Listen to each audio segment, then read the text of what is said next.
Welcome to If the Public Only Knew, the show that pulls back the curtain on what it really takes to build and lead a business. Host Gary Cinderbrandt sits down with some of today's most dynamic CEOs, founders, and leaders to dig into their origin stories, hard-earned lessons, and the missteps that nearly derailed it all. These are unfiltered, no-hype conversations designed to inspire, challenge, and fuel your own journey. Now here's your host, Gary Cinderbrandt.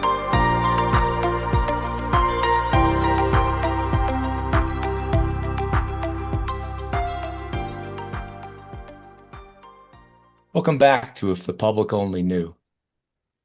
I'm your host, Gary Cinderbrandt. For those of you that have tuned into a few shows, you know I'm really into hearing stories. How did people become who they are presently? What did they do before? Now, in some cases, it could be one or two things in the corporate world. It could be a job that you took right out of college and you realized it wasn't for you and you moved into the world of entrepreneurship. Today's guest, Jesse Gilmore, has a slightly different story. Starting as an entrepreneur, he almost had too much success and realized he was losing control of his time and his life. So he would exit one business and then move to another. Then the same thing kind of happened.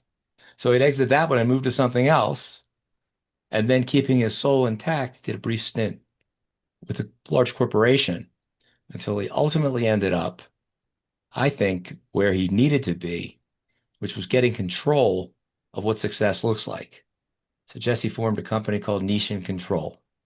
Jesse Sizemore, welcome to the podcast. It's a pleasure to have you here today. Yeah, thank you so much, Gary. I'm really excited to talk about life and be on your podcast. So I'm just fascinated. We were talking beforehand, and you started out initially with some really creative ideas in the Minneapolis area, basically combining 100 or 200 calendars that you could put on the web as an enterprise business, entrepreneurial business. From there, we moved to fine art photography, which sounds like a lot of fun, but also seems like a lot of work, and then into a nonprofit. So take me through the progression of going to 3 entrepreneurial efforts at a time, and then ending up working for a big corporation after that. What was the motivation behind all of those moves? Yeah. So when I was 18, I was really into psychology, and I was learning about a thing called lucid dreaming. For anybody that doesn't know what that actually is, it's kind of where your consciousness becomes awake within a dream, and you can interact with your subconscious and asking deep thoughts. Without going so much into the dream that kind of led me into business, I had a lucid dream that basically was telling me how to connect with my brother, and it led towards taking a job, going door to door as a salesperson, learning business and asking business owners, what's the ticket to a successful business. And during that time, I had accumulated in about a year and a half, large amounts of journals, about 17 80-page journals worth of notes from business owners, kind of telling me like, hey, this is what success was for me. I got to a certain point where I realized I might have enough information to start the business. And so when I was 20 years old, me and my brother, Jeremy, started the North Coast Collective. And in the beginning, it was all based around this idea. We really liked music. We really liked events. We went to a lot of shows, and we were also into like the social media, which was just becoming a thing. And during that first business, it was all based around an idea that we kind of fell in love with. And the problem with that business, looking on hindsight, was that it was all based around the idea, and we didn't really have a proof of concept. So it took about 3 years or so to get a proof of concept out into the market, something I wouldn't suggest, but it led towards getting to a place where once we went out to the market, it was all based around our skills. And if we didn't work didn't get done. And as I went from business to business, because that one I dissolved because it was taking away from the freedom that I kind of like had a vision of when I started the business. It was taking away from the freedom, and I was searching for the freedom that entrepreneurship can have. And when I went from business to business, I started realizing that the same problems just kept on happening. Business number 2 was all based around my skills. Business number 3 was based around an idea. And It wasn't until I kind of sucked up my ego and went back into being the lowest on a totem pole of a $4 billion global corporation that I started becoming humble and hungry for something different. And I was learning the thing that I was missing in my previous businesses. So it was kind of like a start from going door to door. And then that led into the desire for freedom. And then I couldn't really find it on my own until I got to see an example in corporate. So let me go back to what I think you were doing earlier on, soliciting information or advice from successful business people. Mm-hmm. Did you find that they were pretty receptive to those questions? Were they willing to share their stories with you? They were. I think that they realized that I was a young kid, and they were open to sharing some of it. But it was usually when I was selling them on office supplies. So I went door to door selling office supplies, and once I got an owner that was becoming a customer, I would start asking him questions when I was in the middle of an order form. And were these people entrepreneurs or were they just running bricks and mortar businesses?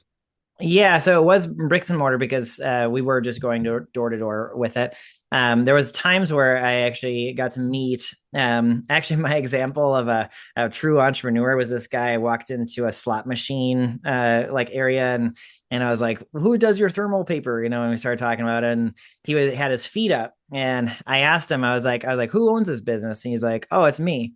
I have 7 other businesses." And I was like, "Oh, that's cool." And he's like, "Yeah, I like to hang out in the slots one." And I asked him some questions about it, and he was really smart. He actually created multiple businesses that service each other. So, like, one of his businesses was an agency, one of them was an office supply company, and like they all did business together. And I asked him, I was like, "So are you like living freedom?" And he's like, "Yeah, I could work or I don't work or whatever, and I just make more money." And so I got like a little snapshot of what like true entrepreneurship really is. And then a lot of them, they were more like in the management as opposed to um, the entrepreneur side. So you saw someone that was successfully leveraging one idea against the other, Mm-hmm. Mm-hmm. where money was being made even if he wasn't there, as you were in your first 3 businesses, which I would call show business. If you didn't show, there was no business. Yeah, So yeah. I you like had to that. be Yeah, there, zero leverage. yeah. So you came through, you worked for the large company, they spun something off. Mm-hmm. Was niche and control an idea you had developed while you were still working for the large corporation? Where did you realize that you'd accumulated, or when did you realize you'd accumulated enough knowledge and wisdom to be able to guide Mm-hmm. people, I guess, to make money when they weren't there, to be able to Mm-hmm. leverage what their skills were instead of having to be there? Mm-hmm. How did That was that a come great question. about? Yeah, that's a great question. So in 2019, the part of the $4 billion global corporation that I was working in, one of the business units got sold for $180 million. And during that period of time, I was getting to see how valuation was kind of figured out and what made it very valuable. In that moment, I started realizing that in every acquisition that happens, even if you were the one who kind of like led the charge, there's some uncertainty of what's going to happen on the other side. So I started to think about, what if my path went in 2 different ways? What if my path stayed in corporate? What would that look like? And if it went in a different route, what would that be? And I went through a lot of assessments on like Strengths Finder and Goal.BA and like all the different things that kind of tell you what your unique ability is. And I started to realize that everything was pointing towards strategy. Strategic thinking is my number one Strengths Finder thing. Goal.BA is all based around like high level understanding of, basically playing chess with business. And I started to realize that my corporate mentor even said, at someday you're going to become a consultant. It's just the way that you operate. And she was really smart, and so during that period of time, I had to create a fallback option in case the corporation was going to let me go for whatever reason. And niche and control started off where I was just focused on systems because that's the thing I had learned, and project management, which was the other thing that I had learned.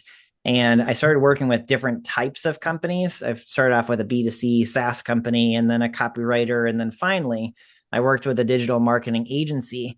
And it wasn't until I started to think about, okay, if I was going to work with this person longer term, what would I actually do? And it really was the accumulation of what did I learn from entrepreneurship? What did I learn from corporate? If I was to teach my previous version of myself, these are the different steps that would help you to solve whatever that issue was. That became the first version of what I call leverage for growth, our method. And once I realized that he went from 15,000 per month in his agency to 100,000 per month in 9 months, just using that method, I was like, oh, I got something. And then from there, I started to narrow it down to, okay, this group of people seem to get really good results. And I just went all in. So walk me through, you formed Niche and Control. Did you have any clients you had run or discussed product fit with before you launched it, or any prospective clients? How did you generate your proof of concept? And tell me about your first client engagement. Oh, I love it.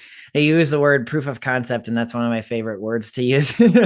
Yeah. So in the way beginning, I had it on the side, and I was actually like still having the corporate job at the same time as building this on the side. And the consulting role that I had taken in my first client was literally that B2C SaaS company, and helping them with systems and being able to make it to where it wasn't so dependent upon a certain vendor.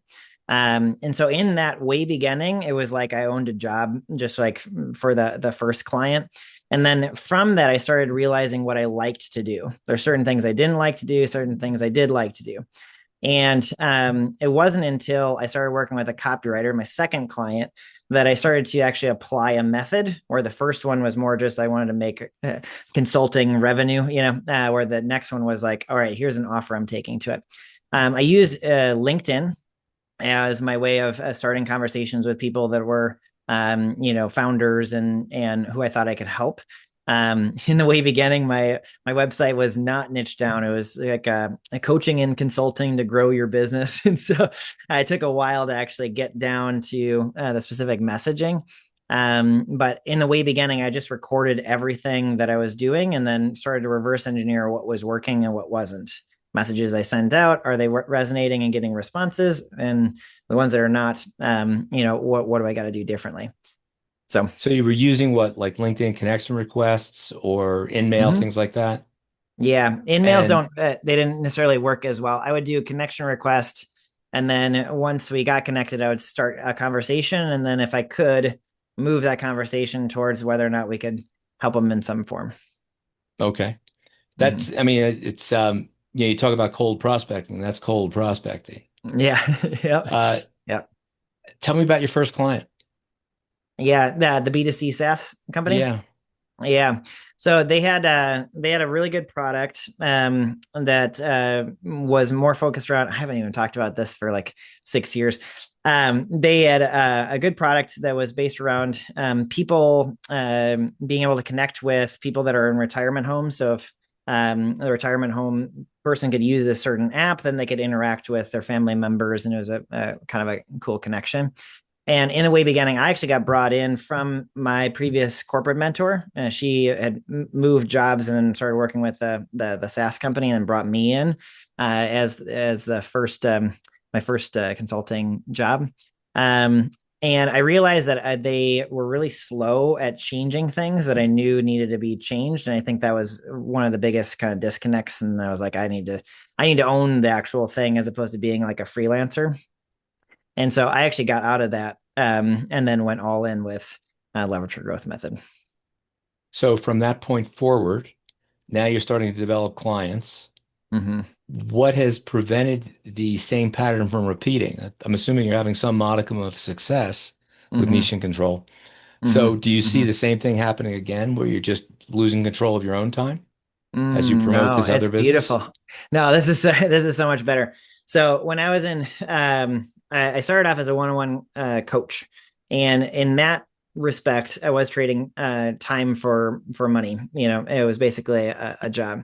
And I remember at the beginning of 2022, I was making 30,000 a month as a one-on-one coach, which is a lot for a typical coach. And my wife asked me like, "Why are you so miserable?" And I was like, "Oh man, like I think I just created a whole nother job again." And she's like, "Man, you got to fix this shit."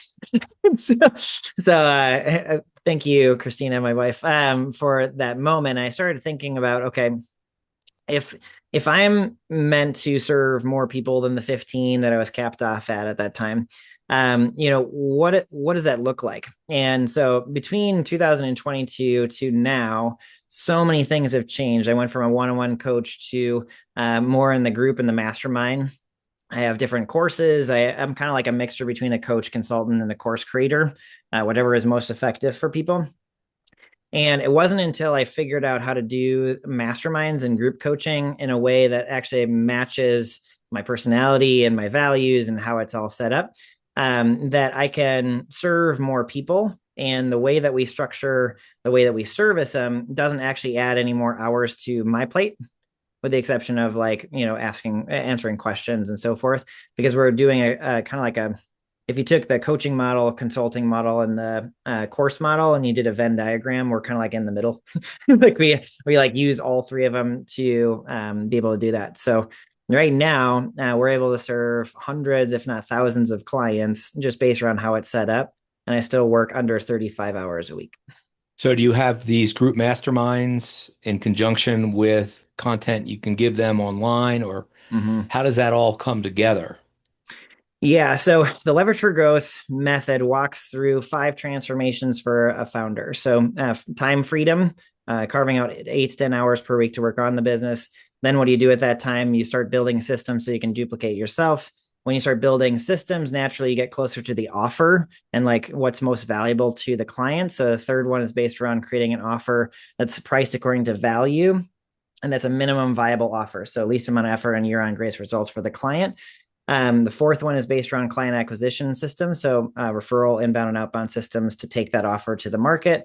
And the fifth one is based around empowering your people. Those transformations, about 75% of it is just the way that the people are looking at the business. And if you think about your time, your use of time is based around what you prioritize, right?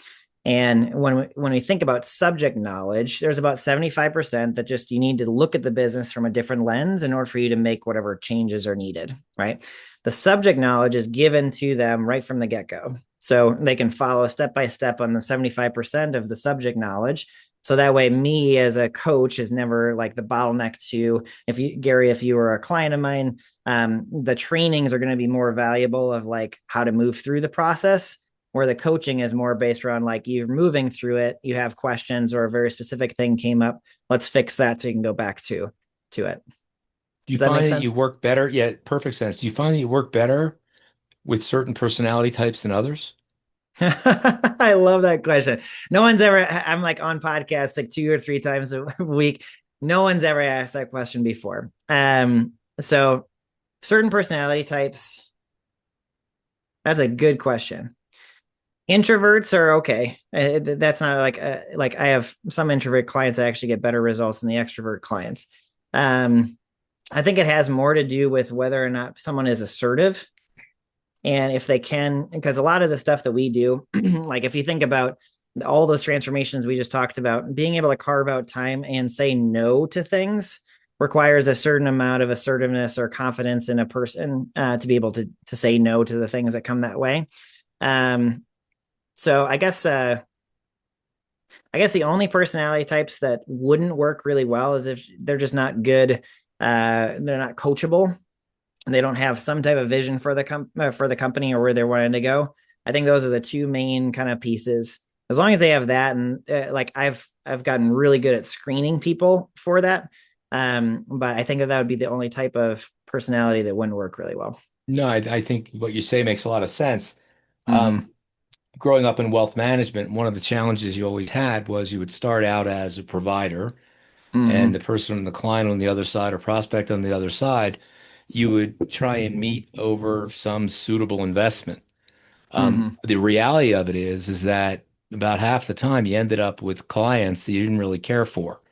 Mm-hmm. Your mores, your values were different. You didn't look at the world the same way, Mm-hmm. difficult to communicate, lack of trust, and all the rest of it.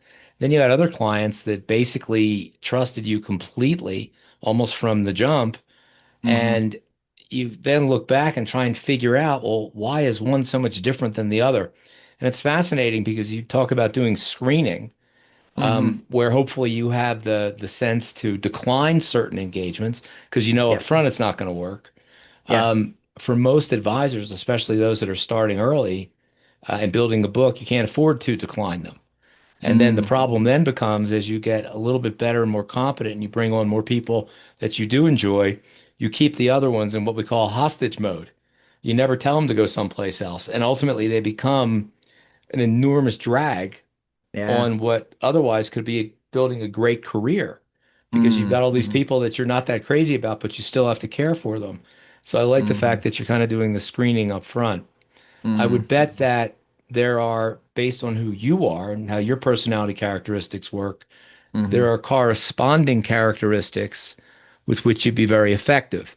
I do a Yeah. lot of work with archetyping financial advisors and getting them Mm-hmm. classified as to the types of prospects they should be looking towards. Where Yeah. instead of just cold soliciting everybody, you have the opportunity to go out and say, okay, this is my primary archetype. This is my Mm-hmm. secondary archetype. I'm going to fit really well with either this group of professions or people that display these characteristics. Mm-hmm. Um, Mm-hmm. you found that out by accident when people responded to your connection requests Mm-hmm. because there's Mm-hmm. certain people that aren't going to respond.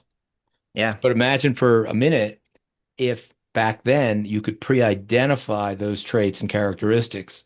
But I like what Mm-hmm. you're doing now because in order for people to be coachable, they've got to have that vision. They also got to Mm-hmm. recognize that the worst thing they can be is the smartest person in the room. Mm-hmm. If you're ever the Mm-hmm. smartest person in the room, go find a different room Yeah. Yeah. Totally. because there's always things to learn. No, I really like what you're doing. So the business is doing well currently. It is. Yeah. Yeah. We, at the time of this recording, about 2 weeks ago, actually, it was last week, we released what's called the Scalable Agency Accelerator. And it's taking one part of it's actually the transformation number three out of the five that we were talking about based around the offer. And we created a system that allows autonomous accountability.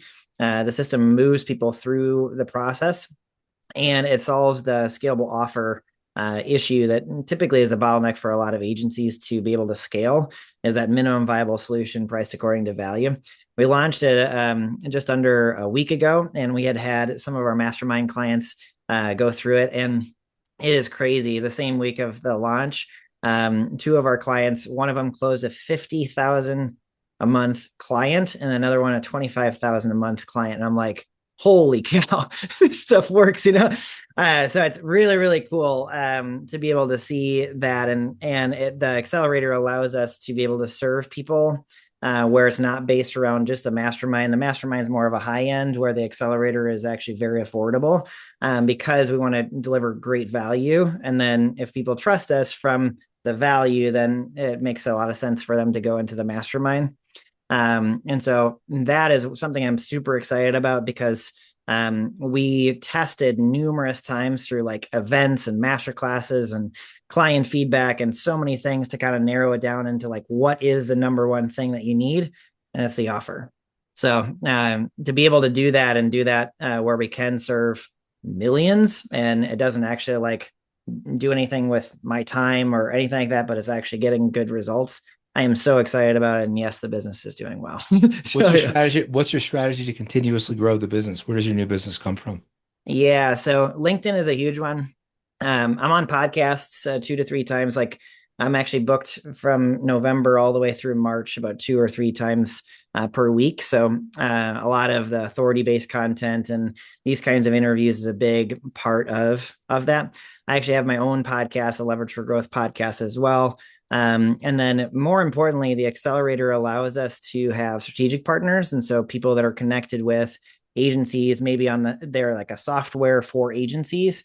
They're like really good partners and we can work out some type of like joint venture with them. So now that we can serve thousands and there's not really a limit, like there is no limits anymore. So it's pretty exciting.